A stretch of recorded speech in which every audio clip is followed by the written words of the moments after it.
This is the Comics Alternative EuroComics, reviews of Flight of the Raven and the Reprieve.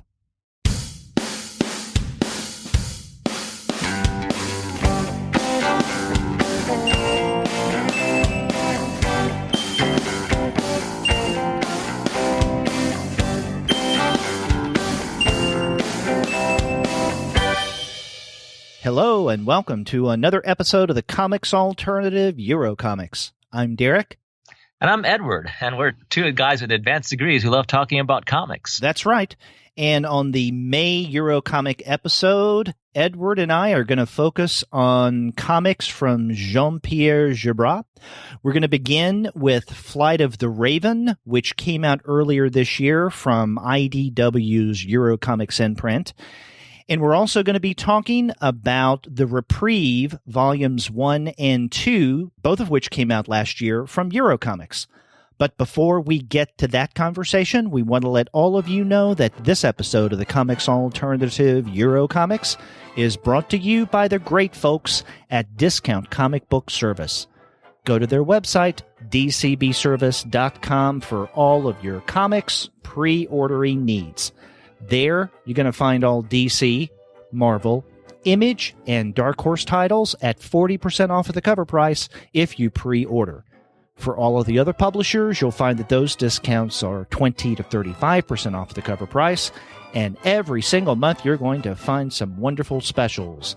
Sometimes those specials could be as much as 45% off the cover price, sometimes 50% off of the cover, but every now and again, you can find discounts that are more impressive than that. Yeah, like for instance, one of the books we're talking about this week, Flight of the Raven, is available there right now for only $19.50. That's a 35% discount off the cover price, and it really is a lush and beautiful looking comic. If you're into a good World War II story that has some of the a nice tone like a classic Hollywood movie, this is definitely it. Also, if you're want a hit of another author that we've previously covered, Alejandro Jodorowsky, the Humanoids has put out a contemporary Western of his featuring a dwarf transvestite prostitute. So that doesn't seem like it seems too good to pass up, and that's 30% off cover price right now, called Son of the Gun. You know, you can get those titles and many, many more at wonderful discounts at Discount Comic Book Service. Discount is in their name. So make sure you go to dcbservice.com for all of your comics pre-ordering needs. And after you do get your European titles there, please be sure to send them an email and say that Edward and Derek sent you. Well, Edward, before we get to the core of this month's episode, let's briefly mention some of the big comics news that happened since you and I recorded the last EuroComics episode, and that is the announcement of the 2017 Eisner Award nominees. Yeah. Now, the one category I think that you and I are particularly interested in, given the nature of this series, is the best U.S. edition of international material. And of the 5 nominees, you and I have discussed 4 on this series. So the ones that we've discussed are Cyril Pedrosa's Acquaintances, Barbara Yellen's Ermina, the Mobius Library's The World of Adina, and then Paco Roca's Wrinkles. And then the one title of the 5 under nomination that you and I did not review on this show or discuss in any way is Frédéric Bremal and Federico Bertolucci's Love, the Lion. And I'm not familiar with that one. Are you? No, but I know Magnetic is definitely the publisher of that book is definitely they're a new publisher, and they're the youngest of the 4 publishers represented as well. I mean, NBM, Fantagraphics, these are probably usual suspects for this category, but it's good to see Dark Horse and Self-Made Hero there as well. Self-Made Hero has been going pretty strong the last couple years, and so I look forward to contacting Magnetic and seeing some of their material. I know they have a commitment to bringing in international material, so I believe the founding editor there used to work at Archaea, and so I knew him briefly. And Mike Kennedy, and so I do think we can expect to see yet another player on the happily crowded field of European comics. Yes, and all of these are great titles. One of the things that impresses me about what we do more than it does impress me what the judges of the Eisner Awards have done this year. I mean, of the 5 that they have picked for the best U.S. edition of international material, we discussed 4 of those. And so that, I think, says something about what we consider good writing, good comics. In other words, we have good taste. Yeah, no, I mean, we and well in advance of we discussed. I mean, Ermina was one of our very first episodes from almost a year ago, right? And so, yeah. That was our very first episode, I believe. Yeah. We looked at that one in Adam Sarlat. Yeah, so it's impressive. I do think I'm really glad that we covered all these titles, and we had no idea this was going to happen. It's good. Maybe we should start a pool or something. Yeah. Well, Andy Kunka on the regular show, he likes to joke about the comics alternative bump. And what he means by that is because of the attention that we give titles, they tend to get nominations from judges like with the Eisners or Small Press Expo, they're Ignatz. So, yes, it would be good to think that people really listen to us and pay attention to us when it comes to the nominees every year. But, and this is something that I know that Shay and I will also be discussing on this month's manga show, because with the best U.S. edition of international material Asia category, there are 6 titles. And of those 6, we on the Comics Alternative have discussed 5, 4 of those on the manga show. Goodnight Pun Pun, the Somo Tezuka story, Princess Jellyfish, and Wandering Island. And then the one that we discussed on like regular episode, The Art of Charlie Chen Hak Chai, by Sunny Liu. I mean, that one got a lot of attention. I think that was the book that got the most attention on this year's nominees list for the Eisner Awards.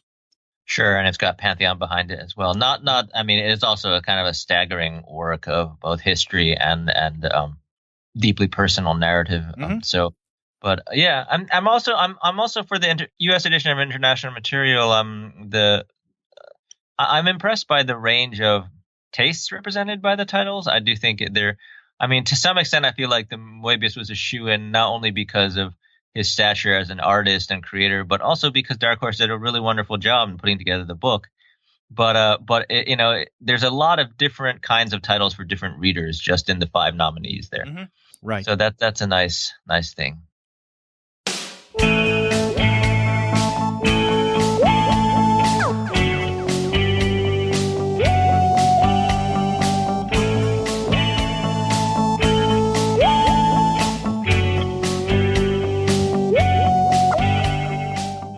So let's get into the titles that we're discussing for this month, all of which are by Jean-Pierre Gibrat. And this is a creator that I wasn't familiar with before this year's release of Flight of the Raven, which I guess we can begin with. And I know that you're very familiar with Gibrat's work. Yeah, I translated the Le Sursis or the Reprieve last year, and I had been familiar with both Flight of the Raven and Le Sursis because I think these were both rather big hits in France. I was less familiar with his work prior to that, his work in magazines and his work with Berroyer, but like his earlier work. But these 2 books definitely put him on the map, especially since they were books that the books where he first wrote as well as illustrated. So I think Le Sursis, the Reprieve came out in 97 and Flight of the Raven in 99, maybe. I think Flight of the Raven came out. Well, if you go by the publication page, it says that it was copyrighted by Dupuis in 2010. So is that when I guess that's originally when it came out? No, it's not that late, is it? Uh, I'm not. No, no. Okay, here's what I'm finding is the Reprieve Volume 1 was 97, Reprieve Volume 2 was 99. Right. Flight of the Raven Volume 1 was 2002, Volume 2 was 2005. Okay, so maybe this was published first as a single volume, because you're right. I mean, Yeah, I'm that's glad possible. you pointed out that there are 2 volumes or 2 parts of Flight of the Raven that are together in this IDW EuroComics edition. So maybe 2010 is the first time it appeared in French as one volume. That's possible. That's possible. Yes. And yeah, so, I wasn't familiar with him. You suggest, I mean, this is one of those books that we had discussed, Flight of the Raven, discussing on the EuroComics show. But then you recommended, if we're going to do that one, why don't we look at some of Gibrat's other stuff? For instance, the Reprieve. Well, also because these two are connected stories, right? And they are, yeah. Your experience was reading the Reprieve before Flight of the Raven, correct? Yeah, that's right. And my experience was reading Flight of the Raven before the Reprieve. And the reason that I brought this up is I really don't think it makes a difference whether you read one before the other, because you don't have to know what happens in the Reprieve in order to appreciate anything of Flight of the Raven. Yeah. No, I agree. But they are connected, and the connecting tissue between the two of them is the character Cécile. And in Flight of the Raven, Cécile plays a relatively minor role, but she plays a central role in the Reprieve.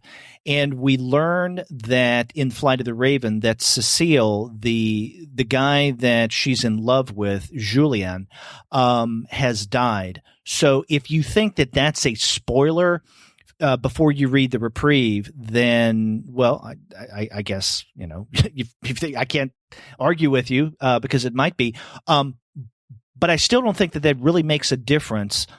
Like, for instance, if you start with Flight of the Raven and then after that you read the Reprieve, you go, oh, I know that Julien, who is the protagonist here, dies. Well, I don't think that takes anything from your appreciation of the Reprieve at all.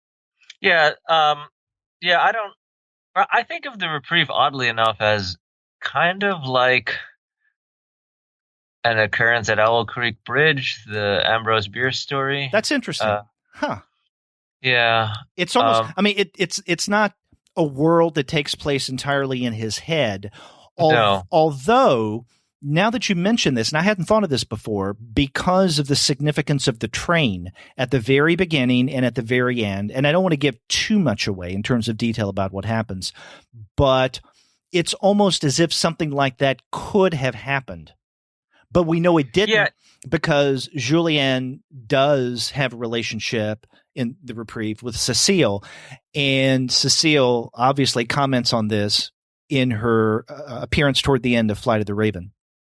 Yeah, so basically Cécile is the sister of the protagonist of Flight of the Raven, Jeanne. And so really the pair of sisters and the World War II setting unite these books, and the pressures of the occupation on the German occupation, the Nazi occupation on French society. That's really that's what makes that and Gibrat's lush painted pictorial style that kind of really, really unites these, and the fact that the sisters look pretty similar. So like it's interesting to see them together toward the end of Flight of the Raven, because then you can see there's the differences, the subtle differences between their faces, but I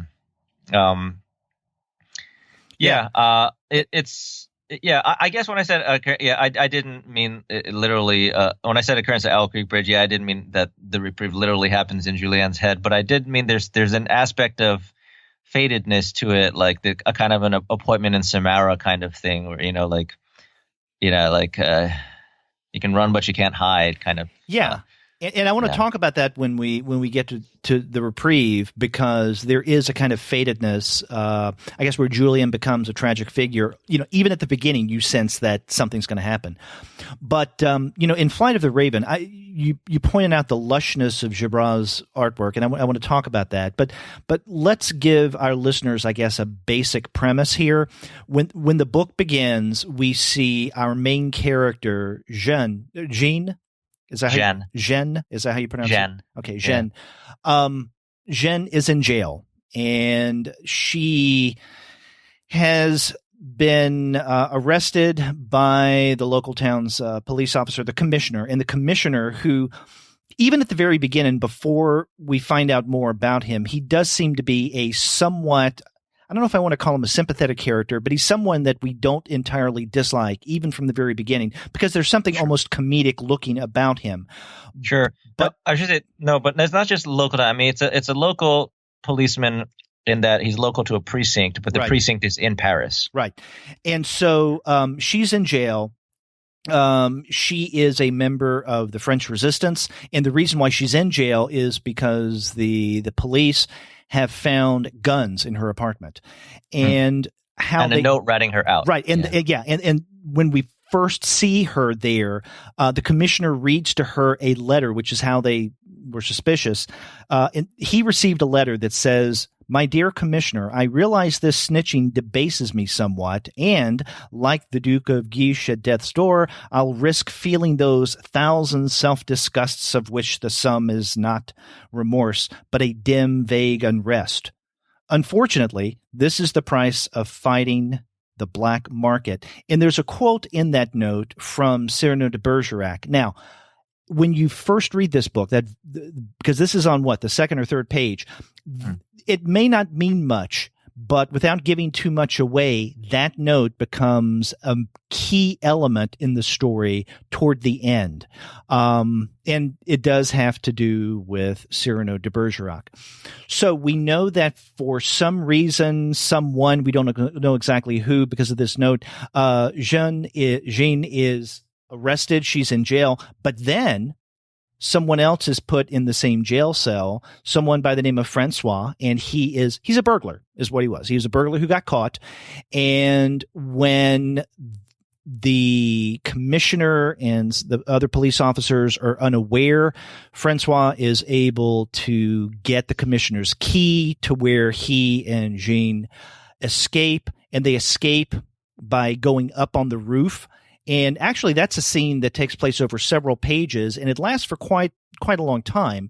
Whole night, right? Yeah, and so we're treated to that, right? For the it seems like almost the entire night, where Jeanne is uncomfortable. She breaks a heel. She sprains her ankle. She's not sure that she's going to get out of that, where François has no problem leaping from roof to roof.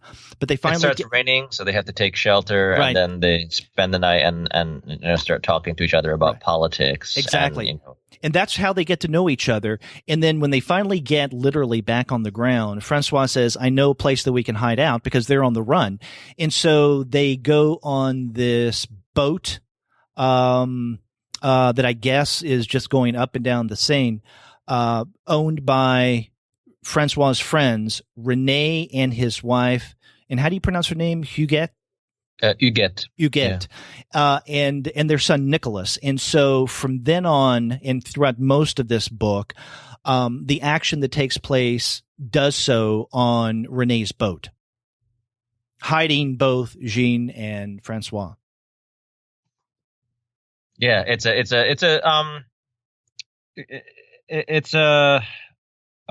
barge. It's a houseboat barge, a kind of thing, a péniche, as they would call it, and it navigates.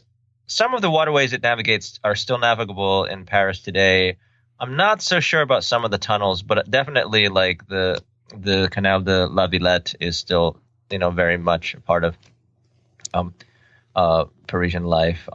There's other parts of Paris there's streets that are named. There, parts of town that are being, because basically the night that Jeanne and François spend in prison in the beginning is also the day that the Allies land. Mm-hmm. So the tide of the war is turning, but it takes a long time for the Allies to push in from Normandy to Paris. And so Paris, for the bulk of this book, is still held by the Germans. And things are unraveling for the Germans, which in a way makes the Germans even more menacing and chaotic and random. But it's set, and Flight of the Raven is set later in the war than the Reprieve. Right. And, François, although he remains on the barge houseboat with Renee, Jeanne, and the others, he leaves it often, especially in the evening, in order to, as he puts it, go to work, because he is a thief, and he's a master thief. He is highly adept at getting in and out of places and taking things, even with people around. So he is good at what he does. Now, I don't think that this is a spoiler in any way, but he is arrested toward the end of the book. So he's not the perfect thief. He does ultimately get caught. But, throughout most of the narrative of Flight of the Raven, he's someone who can easily go in and out. And that's one of the things that basically helps sustain Jeanne, Renee, and his family, is that François lifts quite a number of things. Yeah, and it's funny. I mean, a lot of these sort of the shadow of guilt hovers over a lot of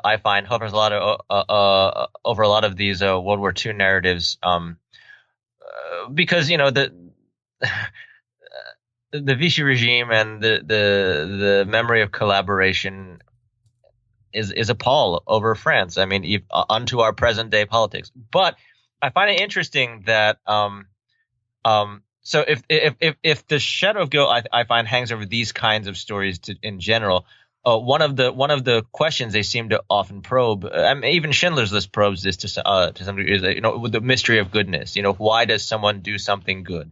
Like, why in extremely dire circumstances, when everyone's questioning the motivations and you can't, like doing very simple things could amount to being heroic or at least human. Why does someone do something good? And over the it's clear for most of the book, it's clear that François' motivation for helping Jeanne and getting even slightly involved in her resistance activities is because he has a huge crush on her. Right. I mean, and there turn out to be other reasons as well. And whether you think they deepen his character or provide kind of a pat explanation depends on how much how into the certain twists you are of the narrative. But I do think Derek, you raised a good point in that it's like no one's a superhero here. Like this is not a pulp. This is not really a pulp story either. This is, to my mind, if anything, if I were to compare it to anything, I'd compare it to some classic Hollywood movie directed by Michael Curtiz or someone. Like some really high toned, classy. It's got nice dialogue. It's got like when you say that the commissioner, police commissioner in the beginning is kind of a comic figure as well as like a figure caught between the Nazis and the French and his own conflicted sympathies. Yes, he's kind of portly and kind of penguin looking and yeah, he does look like the penguin.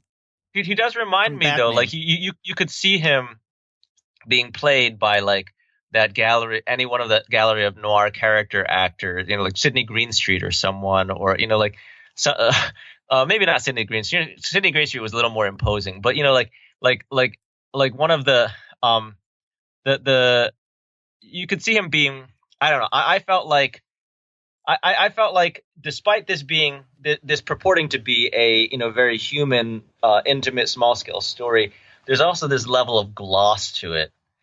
Sort of this level, like the women are still beautiful. The Paris never looked better. This is Paris at the height of the occupation, but Paris looks amazing. I mean, and so like like there's this level of gloss to it to me that makes it also feel like an old Hollywood movie. You know, it's interesting that you make the cinematic connection here because it makes sense, especially given the visuals. Because I was about to say that the one thing about Flight of the Raven that really struck me was more than almost any other comic we discuss on the Comics Alternative, not just the EuroComics series, but throughout all the shows that we do. This is one that is more akin to what you would find in prose fiction than you would in, let's say, most other American comics, right? Even American comics that are more realistically based. Some people call them slice of life stories. I think this has more of a ring of the literary with a capital L to it than much of the other stuff. Because it leans heavily on narration too, right? Right, exactly. And when we get to the Reprieve, there are a number of connections that we can make between not only the storytelling or the narrative style, but also some of the themes that are mentioned. And one of those that I'm glad you brought up is, this notion of, the shadow of guilt and what France was going through during the occupation. And we do get to see differences in terms of commitment between many of the main characters, and not just between Jeanne and François. I think those are that. I think that's the best example, right? Because Jeanne she's a communist. She's committed, part of the resistance, and she is emotionally, philosophically, ideologically invested in the resistance. Whereas François is, he's doing it for himself. He does what he does in order to get by. He has really no time for ideology, for the ideal. He has a foot that's, I guess you could say, a little, or at least he thinks it is, more firmly planted in reality than Jeanne does. But you also have something interesting going on with the commissioner, because the commissioner is a very curious in-between figure. Because on the one hand, especially at the beginning, he seems to be someone that we would think maybe more of a collaborator than otherwise. Later on in the story, we discover that he's only doing what he's doing in order for him to get by, and that he has no qualms whatsoever in turning against the Germans, the occupying forces, Vichy or German, and helping out Jeanne and François. So I think you have kind of maybe a scale of commitment, right? Jeanne, the commissioner, and François in terms of committedness, where, François doesn't seem to be committed to anything. The commissioner, much more pragmatically linked, whatever will get him by without compromising himself completely. And then Jeanne is the idealist of the three.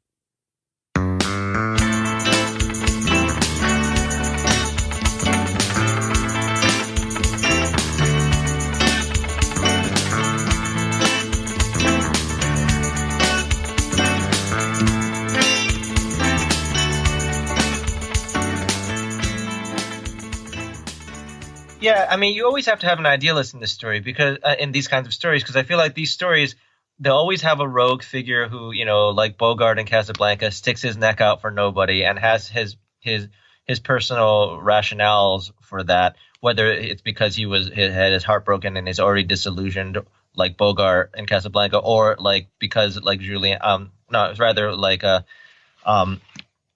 François in this one, he has his worldview as a petty thief, but you always have to have that the rogue character play off of this character who's deeply committed and engaged in the struggle, and because the story, the narrative arc is always about drawing the rogue figure out and what makes the rogue figure tip over, and I feel that's true in the Reprieve as well, because but what I find interesting is that in the Reprieve, it's a guy and another guy. It's Julien, the rather feckless feckless, carefree, happy-go-lucky main character, roguish in his way, not actively a thief, but with no qualms about stealing, lying, cheating. Just like he's a kid.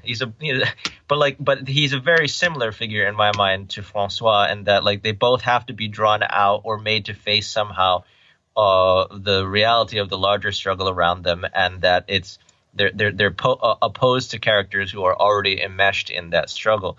But the interesting thing is, whereas like you have a more kind of virtuous character that Julien gets played off of in the Reprieve, someone who's more like Paul Henreid in Casablanca, someone who's more another male. In Raven, you really only have Jeanne, the female lead, who so it's not a guy thing with a girl in the middle. It's a guy-girl thing. The difference is that for someone who begins and more or less maintains a position as a strong protagonist, Jeanne also spends a lot of the book laid up with her broken ankle or hiding in the. Is it broken or is it sprained? Or sprained, yeah. But she spends a lot of the book not either unable or not doing anything. Sure, François runs a lot of errands for her because he can and because he wants to impress her. But also a lot of times we don't see what François is doing. He's just gone and then he comes back. So yeah. I mean, but I think with my whole old Hollywood kind of a high tone glossy visual thing was just that, like, I mean, because it's a visually beautiful book, and I think that's the attraction. But I mean, that's one of the main things that made it a bestseller. It's also kind of steeped in a certain French nostalgia, I think. But so the visuals, just for a sec, it's one thing Gibrat is really good at is French faces. Like I know it's hard to do like a national physiognomy and say, oh, these people look French, but I feel like the people in both books are almost kind of, their faces are like ripped from, especially the men and especially the more comic relief men, but also some of the soldiers.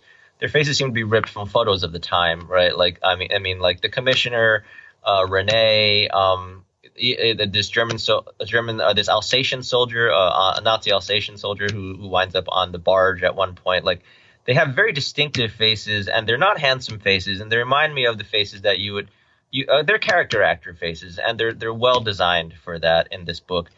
On the other hand, I really have to chuckle at the way he portrays Jeanne in Raven and Cécile in the Reprieve, because it really it borders on tasteful cheesecake. There's so many scenes, so many panels rather, where her pose, no matter what she's actually doing, looks like a fashion pose. It's really kind of hilarious how you talk about the long escape scene across the roofs of Paris, but check out some of those poses in there. It's like she's in perfume ads all the time, and it's really funny to me because like he's gone out of his way to make her really gorgeous, like gorgeous. I mean, yes, definitely. Like Isabella Johnny gorgeous,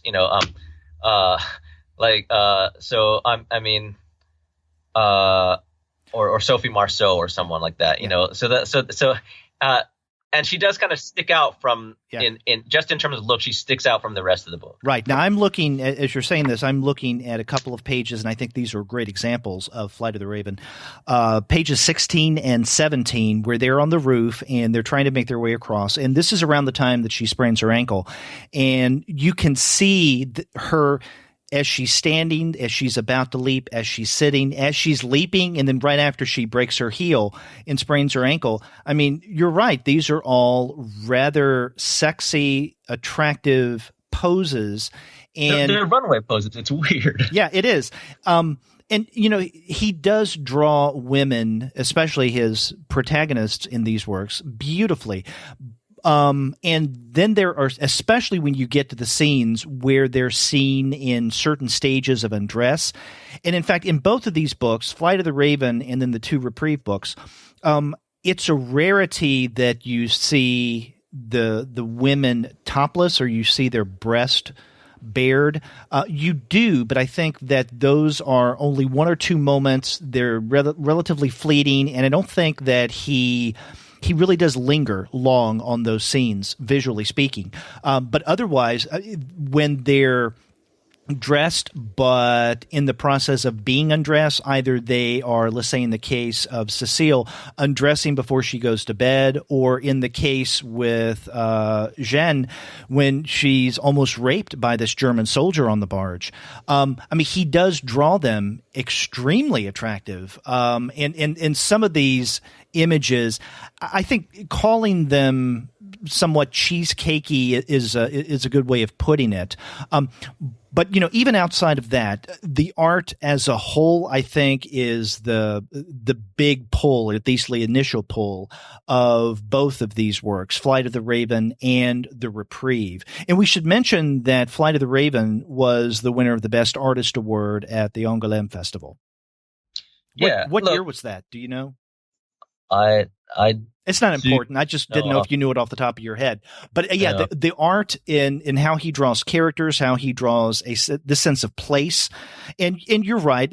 Paris does look good even under at the height of occupation. But I think that the rich colors that he provides in terms of the surroundings, the countryside as well as the city, are just breathtaking. And so, someone who knows nothing about these stories. And it may be lousy narratives, but they pick the book up, they flip through the pages, and they're going to be taken in easily. You know, the characters, the settings, all of that. And then they get into the story. And I think that these are wonderful stories that are being told as well. Oh, yeah. No, so it was 2006 that he got the Angoulême for Flight of the Raven. And look, like, I'm not actually judging in this case, because I do think it's on this side of. Well, I mean, if you compare it to, I don't know, some Supergirl costume. Oh, you're talking about, you're back to the cheesecake again. Yeah. Okay. Yeah, no, but like, if you compare it, it's still on the side of tasteful. That's kind of why I put it more like in terms of classical Hollywood, because there's a pinup aspect. There's like, it's not sleazy. It becomes more questionable or problematic in the attempted rape scene, but like the rest of the time, it's just sort of this weird. It's like a notion of high glamour that is maybe at odds with the story and setting. But I feel like that's true of Hollywood, of old timey Hollywood movies too. You know, so like that's why I keep bringing that up. I think is like, I feel like, yes, there's a notion that like everyone who's on screen has to look to a certain standard, no matter what's going on, and I think that is the general aesthetic of Flight that he applies to women, especially in Flight of the Raven, but also to settings and basically to things that he has a deep well of affection for, or and nostalgia and sentiment for, because here's the thing, is that these books have kind of thriller bookends and structures, and there's scenes within them that emphasize where like the menace of the Nazi occupation comes through, and the thriller elements recoalesce. But if you're looking for a thriller, these are really, really slack thrillers. Like I would say 70% of the time is just spent in this kind of slice of life banter between regular French folk. So you get a really good sense of like what life was like for regular people and how they went about their normal days, and how they, like, this is true whether you're in the Paris of Raven or in the small town French countryside of the Reprieve. He has a lot of affection. Gibrat seems to have a lot of affection. I mean, it says that he studied history, and also that he comes from a communist, a politically engaged, committed communist family. But like, he has a lot of affection for like these details of everyday life and the sort of bumbling. The bumblings of normal people trying to deal with, trying to get on with normality in the face of massive historical forces. So like, I feel like a lot of these books are just a lot of the in between scenes. I mean, they're slack in terms of narrative, like in terms of suspenseful, right? Yeah, in terms of suspense, they're slack, but they're not. But they're rich. They're very rich in terms of like, just regular people saying regular things. Oh, I agree. And in fact, that's one of the reasons why I really appreciate both the Flight of the Raven and the Reprieve, is that you don't have any kind of what I would call forced action. in that this does seem natural. And I could see someone arguing there's not much that goes on here, especially in the Reprieve, which we'll get to in a moment. But I like that. I like the fact that much of the action, quote unquote, that takes place is not necessarily suspenseful action or people fighting or leaping from one place to another. I mean, there's some leaping, as we've mentioned, across rooftops in Flight of the Raven. But much of the action that does take place is the interaction between characters in conversation or plotting to do something or trying to just get from point A to point B to get something accomplished. And that's fine with me. I enjoy those kind of stories. And so, it's Flight of the Raven comic. really, and lightly comic at times. Yeah, it's lightly comic. It's saturated with affection. One of the things that's interesting about these books to me is how they balance the fairly sentimental depictions, I think, of everyday French life for everyday French people with the deeply I would say a fairly unsentimental view of war. I feel like Gibrat doesn't go out like he doesn't like the we're talking about the soldier who attempts to rape Cécile, but like he's not just some like grunting faceless evil assailant. Like the conversation he has with her about basically his PTSD from Stalingrad is fairly nuanced. Right, it is. And in fact, on the barge at night, no one can sleep because he is, so affected by his time in Stalingrad that he screams out in his sleep. Yeah, I mean, the thing is, I think with the endings of both these books, Gibrat shows his hand, or tips his hand at least, where it's just like, because the thing is, I think the way we've been describing it, it seems like it's, let's say the way I've been describing it as this old school Hollywood thing, it would seem to tie up neatly. And one thing I feel like both these books don't do is tie up in a old fashioned Hollywood ending. They tie up in slightly more open ended ways that acknowledge this sort of inescapability and implacability of war. And so I feel like that the sort of the deep affection for daily life is balanced out by a fairly realistic acknowledgement of just the things war is going to do that will not give you closure. Right, exactly. But of the two titles, Flight of the Raven and the Reprieve, I do think that Flight of the Raven does end on a potentially more upbeat note, or at least more upbeat than the Reprieve, without giving too much away. Yeah, and it's interesting how I in Raven in the Reprieve it's one of one of the not good characters that wears a beret, the symbol of France. But Surge. then but in the Raven he rescues the beret. The beret becomes a good guy, a good guy hat again. Well, because in Flight of the Raven, the beret, and this is Jeanne's beret, is red, and of course she's the communist, so that makes sense. Now we've been referencing the Reprieve quite a bit in this conversation, especially the latter part. So let's go ahead and talk about the Reprieve, and this is something that obviously you knew about and you recommended that we take a look at, and Reprieve 1 and Reprieve 2 are available in English through EuroComics, and we've EuroComics, and we've discussed EuroComics before. Our listeners can find these on, I guess they can find them on Comixology. They can also find them on Amazon, but they're digital, right? So these aren't hard copy translations. Now, it's iTunes, all the usual. Right. Now, EuroComics or the Reprieve Volume 1 came out in English March of 2016, and then Volume 2 in October of 2016. So what we have here, as we were mentioning, is, if you want to call it the prequel to Flight of the Raven, even though this was written first. We discussed Flight of the Raven first, though. But the events that take place in the Reprieve happen before Flight of the Raven. And there are similarities, as we've been pointing out, between these two stories in terms of character, in terms of theme. Now, in Reprieve, the main character is Julien. And when we first see Julien, he's leaping from a train.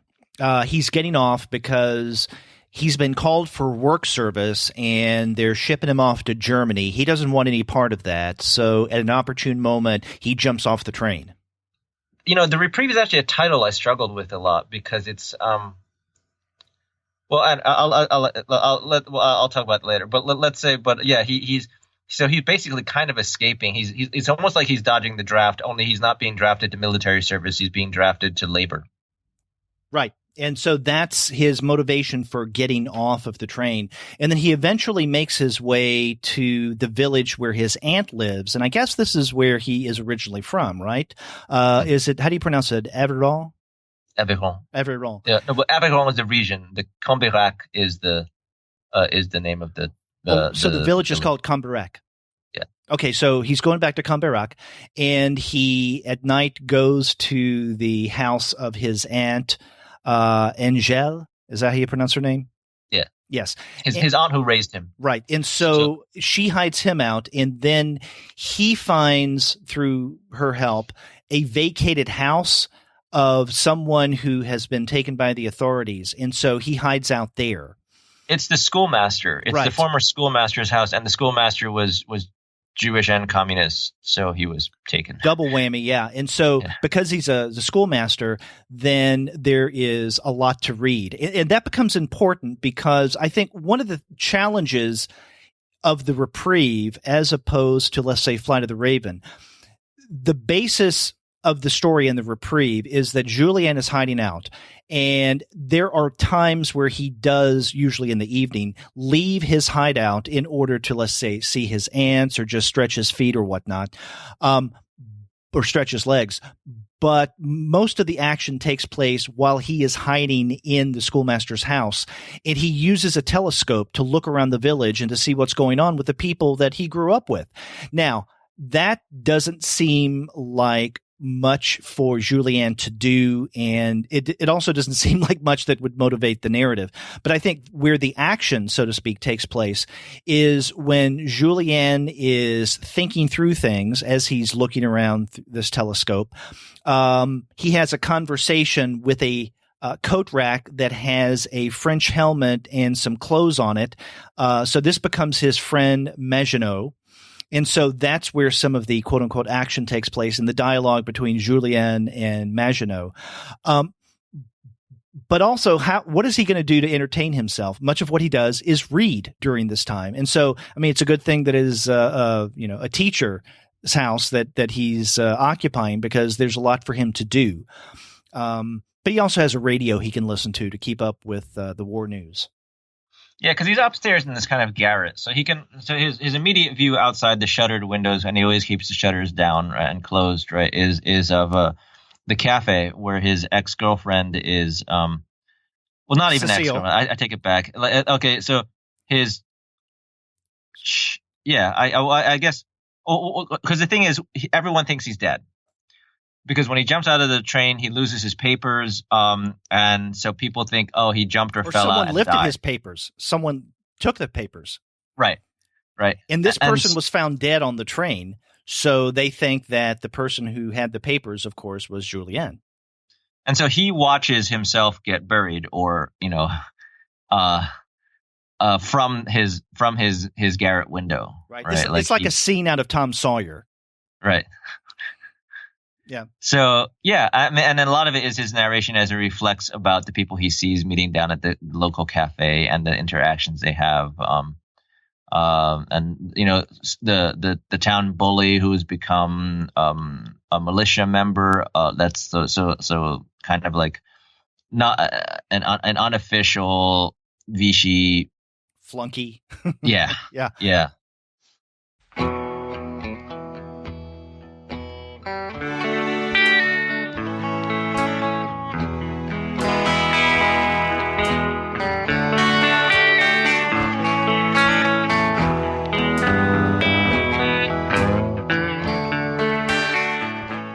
I think that we were talking about the lack of suspenseful action in Flight of the Raven. I think that there's even more of that in the Reprieve.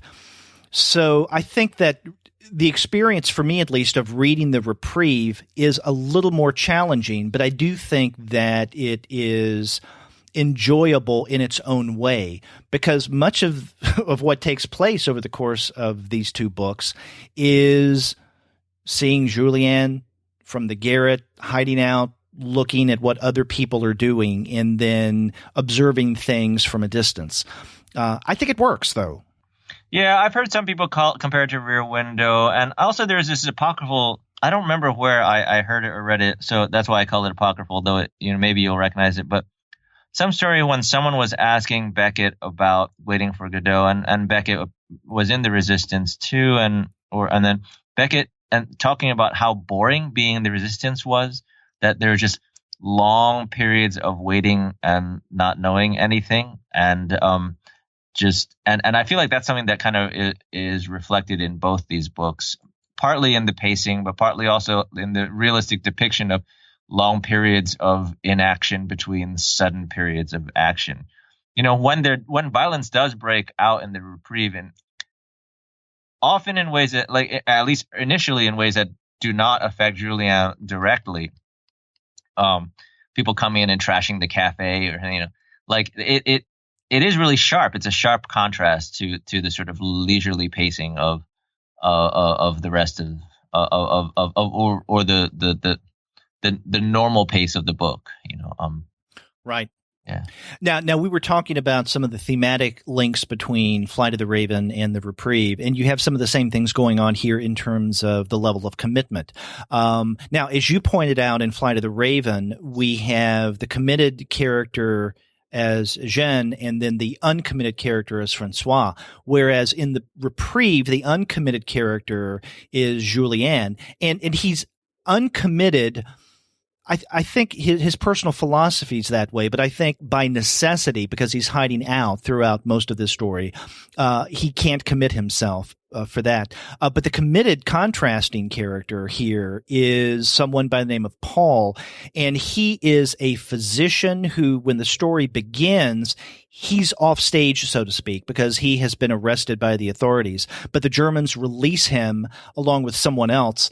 And so when Paul comes back to the village, then one of the reasons why they release him is because doctors are at a premium, right? And so he needs to help other people, through what he does. But we also learned that Paul is a dedicated member of the Resistance, and he and Julien, at first, there's this tension between the two of them because of Cécile, because Julien wants Cécile, and Julien feels that Paul does as well, and that he suspects Cécile is involved with Paul, but that's not the case at all.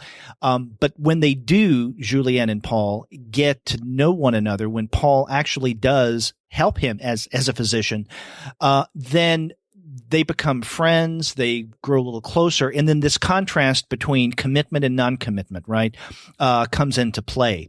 And Cécile is someone who I think is more in line with what Paul does than what Julien does, but nonetheless, Cécile is attracted to Julien. And so that's where the relationship takes place between Julien and Cécile. Oh, absolutely. Yeah. And so, but we do have, again, this similar thematic dialogue, so to speak, going on that comes to a head when Julien has to decide what to do. And this comes back to this issue of commitment, and is he going to take the easy way out, or is he going to help others in what he does? And this becomes more pronounced in the second volume. Yeah, the second volume is when things heat up. And, I think there's a very classic feel to how the town is populated with a variety of different type of characters who, a little bit stuck, but also, not, like there's the priest, of course, you get the country priest. There's the town drunk, right? There's the bully, there's the cafe owner, these are people. And Julien has his worried aunt, with her lovable old dog, the small town portraiture is both affectionate and recognizable. Right. Now, one character of the town that seems to play almost a background role until later in this story is, would you pronounce his name in French Basile, or is it Basil? Basile. Yeah. Basile. Because we see him toward the beginning. This is during Julien's quote-unquote funeral, right, where the town members think that he's dead, except for the aunt. And then they bury the body that they found the papers on. And during that time, as you mentioned, Julien is observing this through the telescope, and he points out Basile and kind of being disrespected by, as you call him, the town bully, who is Serge, the leader of the militia group. And so this tension between Serge and Basile comes into play big time at the very end of this second book. And this is where Julien becomes part of the action as well. And I don't want to go into too much detail here because this is a critical moment in the story. Don't you agree? Yeah. I mean, I think, another thing, another way, I guess I feel like I'm hitting this Hollywood thing really hard, but one of the things that Gibrat does have really, really good control over is lighting. And I feel like there are a number of night scenes, and there and also there are a number of different seasons depicted in this book,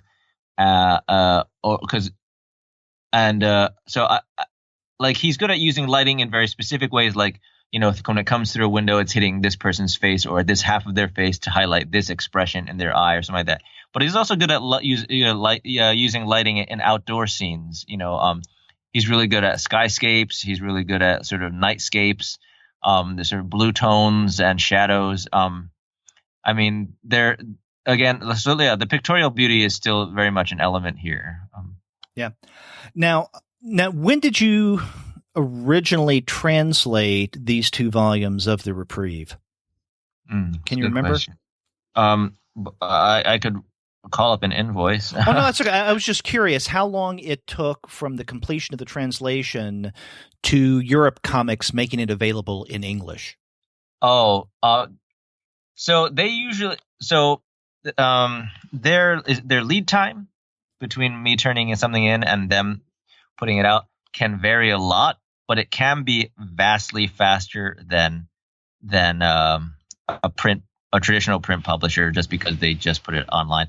However, the thing is, working with them has been both really rewarding in terms of the variety of comics I get to do, comics that I think would be difficult to convince many Anglophone publishers to pick up, and older comics as well, like classic series that don't necessarily get much notice. But the trouble is that they're sometimes it can be a little frustrating working with them too, because the scheduling and the scheduling can just change erratically. So sometimes they have translations of mine from 2 years ago that still haven't come out yet.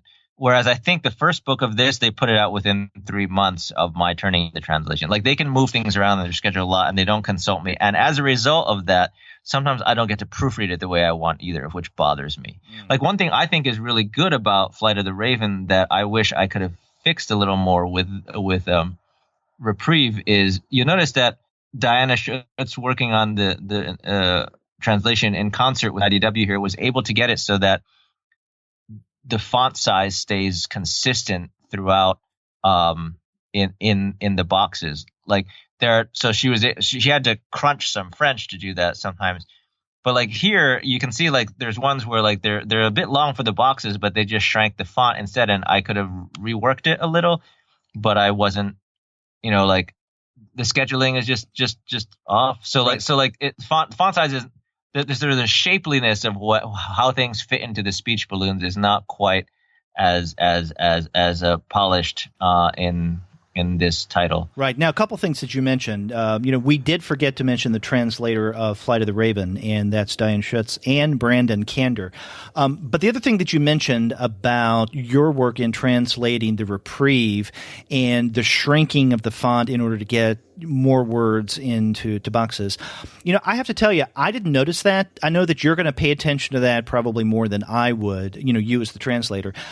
And so I didn't think of that as a problem. But one of the things I did notice in the Reprieve that was quite different from Flight of the Raven is that the Reprieve is more of a text-centric or text-heavier narrative than Flight of the Raven.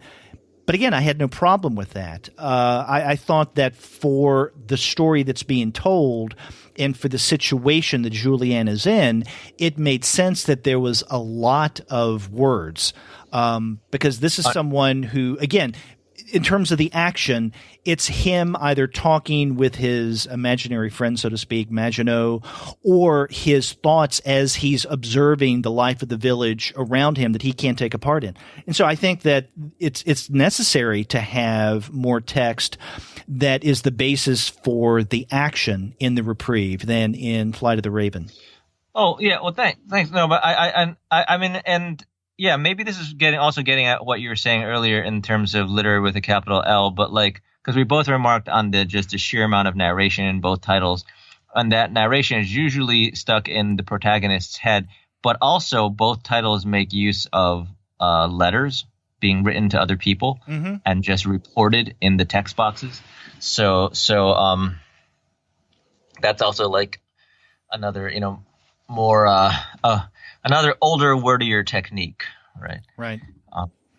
Now, you said that you mentioned in passing that you struggled with the title Reprieve, and I'm curious what you meant by that.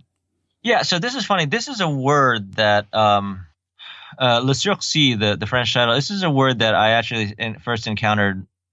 It stuck in my head because it's one of those problem words, and by problem words I just mean it's one of those words where this word will cover three different things that no single word covers in English. So it's so which way are you going to move it to which I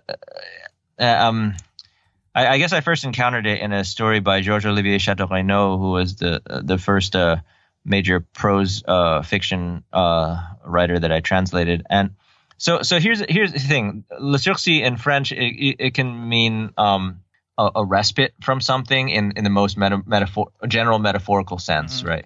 But also has a very specific meaning of a suspended sentence. That's the legal definition, right? And then it also has a very other specific meaning, which is deferment of military service, deferment or exemption. So I wrestled with, is it the exemption sounds stupid, the deferral sounds not so great, the suspended sentence, yes, that definitely fits in thematically, but it's not the right legal context for it. I mean, you could argue that given the ending of the book, there's that sense, of I was allowed to I was allowed an interlude before I had to return and meet my fate. But and the respite also doesn't sound right. It doesn't sound like meaning wise to. So I definitely went around, did a little tour of synonyms for a while before, because I also really wanted to try to get it in one word rather than some longer title. Whereas Flight of the Raven is just Flight of the Raven. Right. I think Reprieve is appropriate because you do get that legal definition of a temporary suspension for punishment, right? And given what happens at the very end of this book and how Julien ends up, it's not as if this is his punishment, but it's almost, it's the fate that, you mentioned earlier. And so it's a reprieve from his fate. And to me, that works really well. So I'm okay with the title Reprieve. Well, thanks. Yes. So I think that was ultimately a good choice on your part. In fact, I said a choice on your part. When you do a translation, do you have a bit of leeway when it comes to what title to give it in English for publishers? I think publishers almost always get the last word, but but depending on the publisher, I can do more or less arguing. Okay. I do think I get a fair amount of autonomy with EuroComics.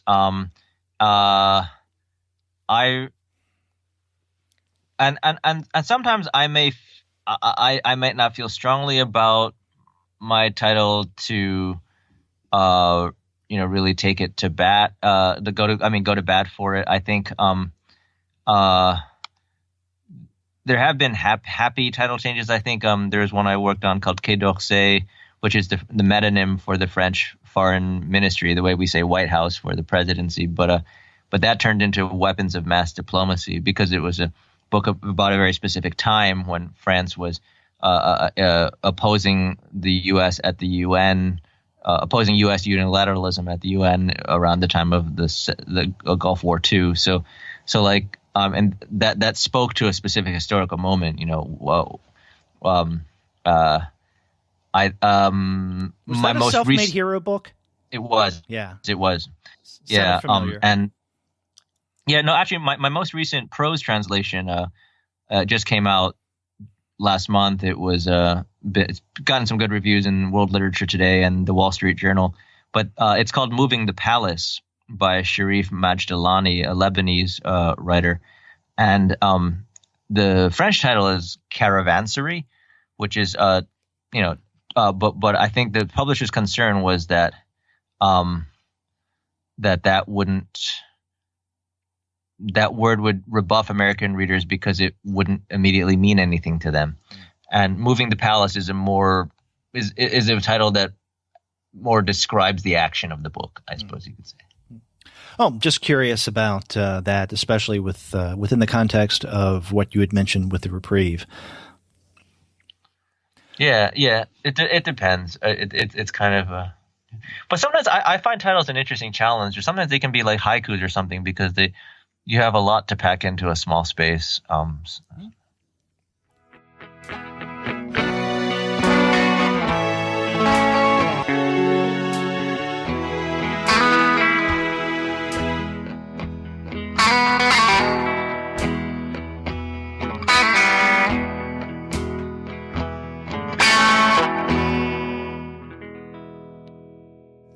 Well, those are the titles that we discussed for the month of May, both by Jean-Pierre Gibrat. We started off with Flight of the Raven, which came out back in February from IDW's imprint, EuroComics.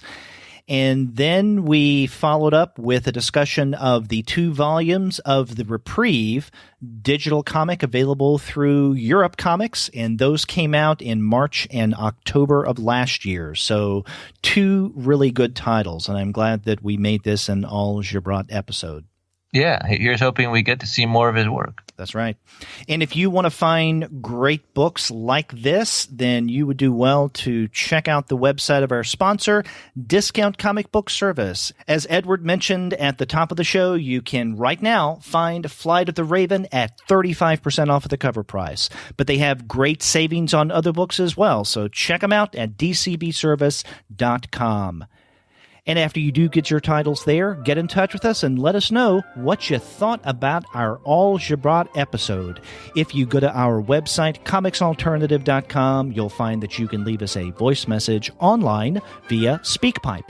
Or you can call us the old-fashioned way by picking up the phone and dialing 415-3-COMICS. That's 415-326-6427. Or send us an email at 2guys@thecomicsalternative.com, or write me directly at edward@thecomicsalternative.com. Or you can email me directly at derek@comicsalternative.com. And you can find us all over social media, such as on Twitter, Facebook, Tumblr, Instagram, Google+, Goodreads, Pinterest, and YouTube.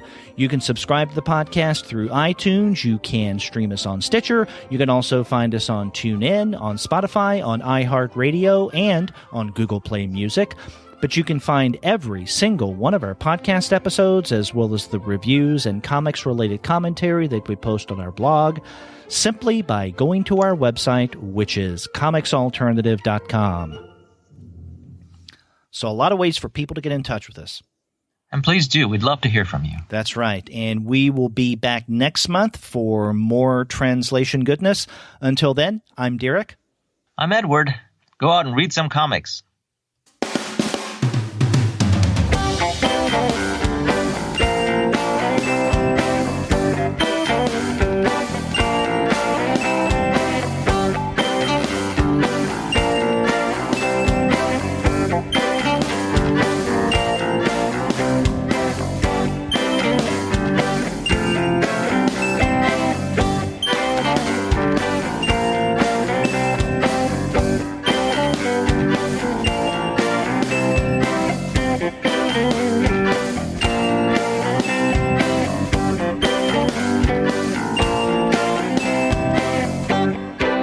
Untitled